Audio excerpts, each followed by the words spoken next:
Be ready. 5 seconds. Start.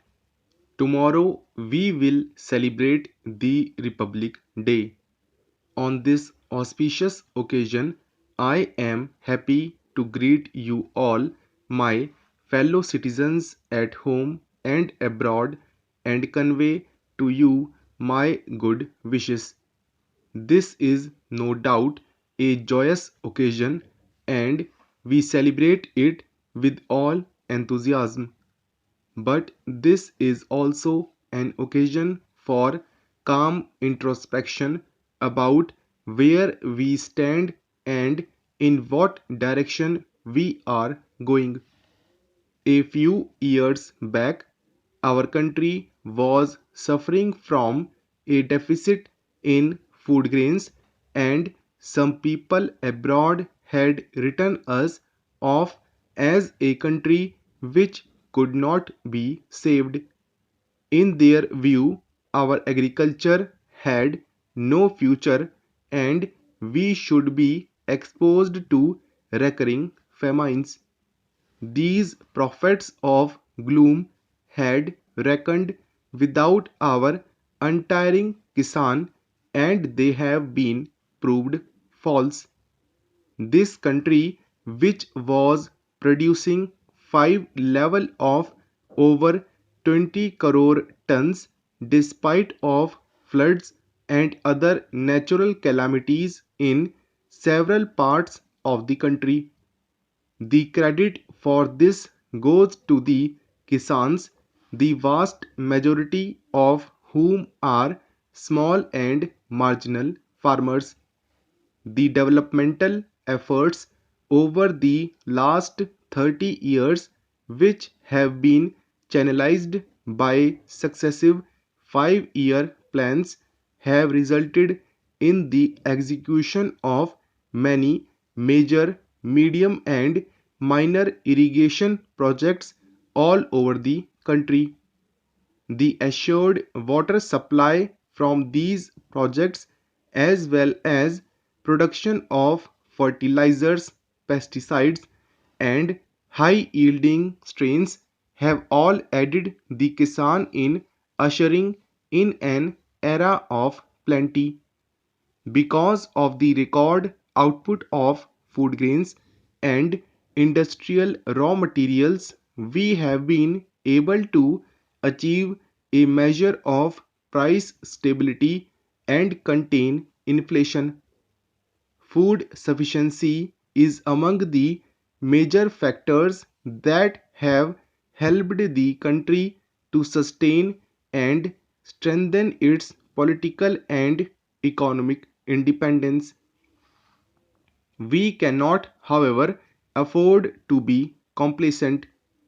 In the coming years, we will have to place agriculture on a sounder and more viable base.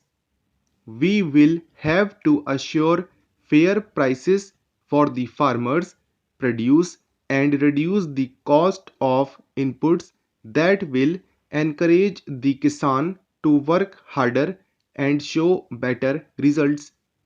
There has to be an intensive study of the agroecology of every area, and we must build up self-reliance of each area in order to ensure the full development of its potential. If farmers, scientists, extension workers, developmental administrators, mass media agencies, and above all, our political leaders will all work together, we can soon regain the old image of our as a land full of milk and honey. While this achievement is certainly within our reach, a radical change in the entire value system of our urban societies is essential for attaining this goal. The brain drain and the depletion of resources from the village to the city must not only be stopped but must be reversed.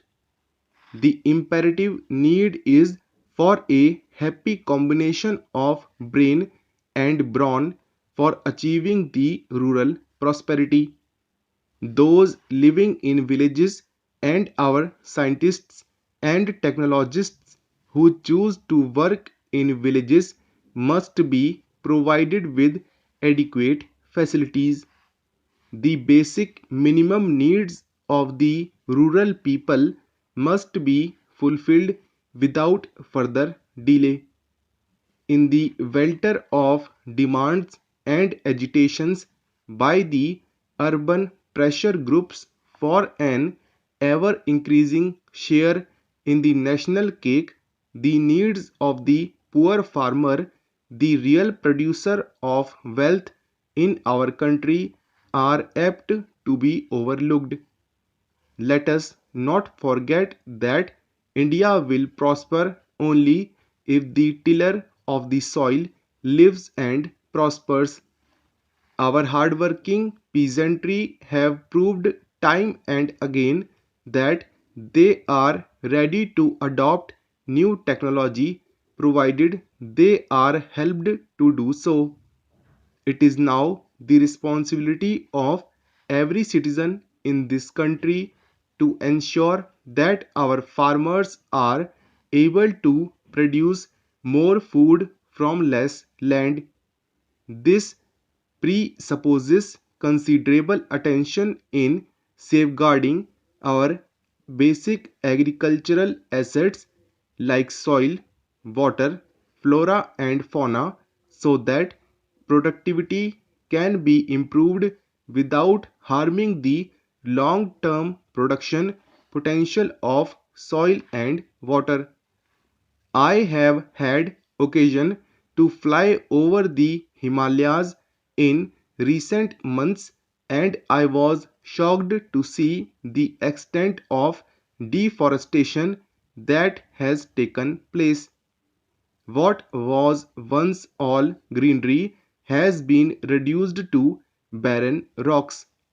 Such denudation and the resultant soil erosion pose a grave danger to our future. Floods and droughts are caused by thoughtless destruction of forests. We should ensure that in our zeal to bring more land under the plough, we do not disturb the delicate balance of nature. We need to create new forest belts to be maintained in perpetuity.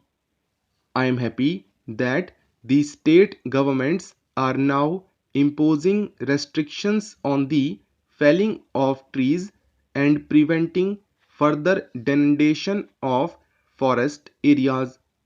But this is largely a matter for community involvement and initiative, and I hope our people, particularly in the rural areas, will take up this work in right earnest.